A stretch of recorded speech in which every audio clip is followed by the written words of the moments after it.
Bonjour mes chers amis, on poursuit comme tous les matins en espérant que ces mots vous trouvent tous et toutes en bonne santé, Be'ezrat Hashem. Et donc on est arrivé au verset 24, Kaf Dalet, toujours du chapitre 14. Alors je vais comme à l'habitude donc lire, traduire et rajouter s'il y a lieu de rajouter quelques commentaires. Atelet Chachamim Roshram Ivelet Kesilim Ivelet. Alors, encore une fois, donc la traduction n'est pas toujours aisée et souvent, comme on a déjà vu, le verbe est placé après, le sujet, pardon, est placé après le verbe. Donc, ça va donner comme suit. Donc, Oshram, c'est leur richesse, Ateret, c'est la couronne, une couronne, et Chachamim, des sages. Donc, pour donner une cohérence, on traduira leur richesse pour les sages est une couronne.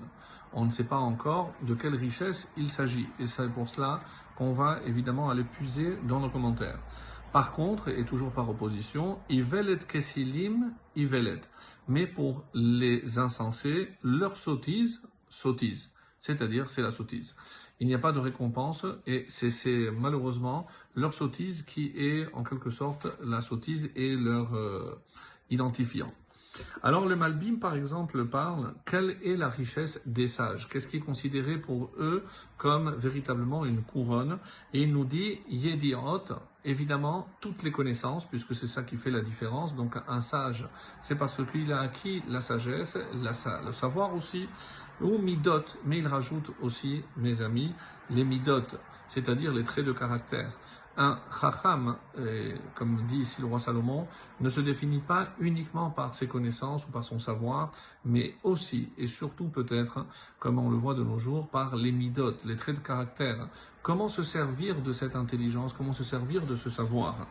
Le Chida ici rajoute quelque chose de très intéressant, c'est-à-dire que si les sages sont généralement pauvres, alors les ignorants riches pensent que leur ignorance est leur richesse. Pourquoi? Parce que, encore une fois, d'ici, eux, avec leur savoir et avec la Torah, ils n'arrivent pas à acquérir la richesse, et que nous, on ne connaît peut-être rien en Torah, mais nous, on réussit, évidemment, avec, on va dire, des tricheries, en ne pas respectant le Shabbat, en ne pas respectant la droiture, l'honnêteté, etc. Et donc c'est ce qui leur confère la richesse. Donc ils vont conclure que finalement c'est cette ignorance de la Torah, c'est parce qu'ils ne sont pas, ils ne pratiquent pas, c'est ça qui constitue et qui c'est grâce à ça qu'ils ont la richesse. Donc et c'est pour ça que le Chida dit, ça c'est peut-être l'ignorance, c'est la sottise. La sottise, c'est d'imaginer que les deux sont liés. Évidemment que ce n'est pas lié. Et c'est ce que le roi Salomon veut nous dire ici, que pratiquement, peu importe, la vraie richesse, la couronne d'un sage, c'est son savoir et c'est son comportement. Alors, on passe au verset Kaf He, le 25. Matil nefashot aed emet veyafiach kezavim mirma. Donc, Matil nefashot aed emet. Encore une fois, le sujet est placé après. Aed emet. Un témoin véridique, un témoin fidèle. Matil nefashot, sauve des vies. Alors comment? C'est ce qu'on va voir avec nos commentaires. Veyafiach kezavim mirma.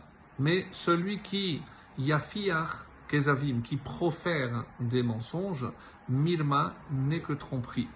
Alors, le Gaon de Vilna, par exemple, il se pose la question comment un bon témoin, un vrai témoin peut sauver des vies. Et il dit, il sauve la vie de l'accusé, et aussi du plaignant. Pourquoi? Parce que en disant la vérité, donc finalement, il va préserver l'argent, il va restituer l'argent à celui, et comme on sait que damim, c'est-à-dire l'argent, mais c'est aussi le sang, donc en lui rendant son argent à celui à qui ça revient, donc il lui sauve aussi en quelque sorte sa vie, mais aussi il sauve l'autre de dîner Gehinam, parce que s'il ne règle pas cette question ici-bas, et en se défaisant, en réparant le tort qu'il a fait, eh bien il rendra compte là-haut, et c'est évidemment beaucoup plus grave.